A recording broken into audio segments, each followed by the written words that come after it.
Human beings are the only life form that will do less than they possibly can. I want to dive into why.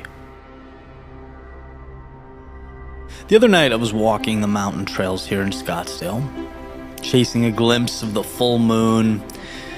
And as I moved along the path, something caught my eye. Just off trail, a cactus, one of many, this one sort of oddly shaped and leaning onto the path. Still, unmoving, glowing in the moonlight like it had been planted there on purpose, like it belonged exactly where it was. A miracle of a thing, really. Thrives on almost nothing. Very little rain, no softness, no luxury, just grit. Grit and adaptation. And I actually stood there a little longer than I expected to because something about it felt familiar, something resonated. Reasons I didn't really understand in the moment, it pulled me backwards, all the way to Florida. That feeling, hey, I traded palm trees for cacti. My mind went to the palm tree bending in the hurricane winds. Surviving not by toughness, but by surrender. Totally different world over there. Palm trees know when to yield.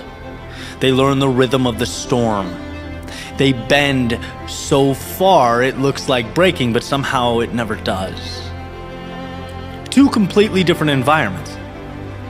Two completely different survival strategies. Both beautiful. Both necessary. And somewhere between that cactus and those palm trees, I realized humans are the only creatures on Earth that can adapt to environments that slowly destroy them and call it normal. A cactus in a swamp would rot. A palm tree left alone in the desert without irrigation would dehydrate and starve. No, they couldn't debate it or rationalize it. They wouldn't try and tough it out. But I think their biological components would figure out pretty quickly this is not where I'm meant to grow. But people, we stay. We adapt until we forget we're adapting. And the irony is, we are the only ones who can stand up, pack our things, and walk away. Still, we don't. We bend for approval. We dry out in love that never waters us. We sit in jobs that hollow us out slowly, quietly, 1 year at a time. We fold ourselves smaller to fit inside rooms we've already spiritually outgrown. We survive in places our souls were never meant to live. And then we call it strength. Because we've gotten so good at enduring what we were never meant to accept. But I don't think strength is just endurance. Strength isn't just surviving. Strength isn't white-knuckling your way through a life that feels wrong in your body. Strength is choosing the right environment. Strength is knowing when your soul is in drought. Strength is realizing you've been bending so long you don't remember what standing tall feels like. Strength is recognizing when you've adapted out of habit, not alignment. Because here's the truth most of us don't want to face. Some of us are not broken, we're just planted in the wrong soil. Some of us don't need more discipline per se, or motivation, or another pep talk. We need a change of environment. And we can gift ourselves that any moment of any day.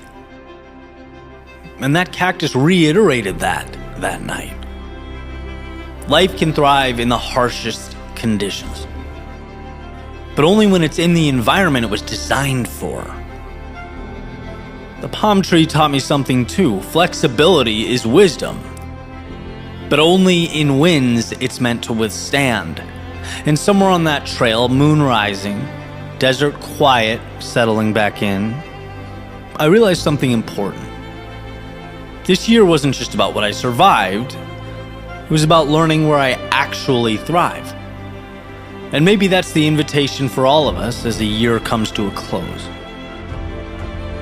Look honestly at the places where you've been merely surviving. Look at the environments you've contorted yourself to fit into, the relationships that require you to shrink, the routines that drain you, the expectations that feel heavier every time you pick them up. Look at the roles that ask you to bend so far you're starting to crack. And ask yourself the questions that change everything. Is this my desert or just my drought? Is this my storm or just my surrender?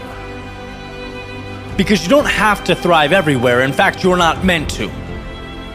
You're not weak for outgrowing places. You're not selfish for choosing alignment. You're not failing because something that once fit no longer does.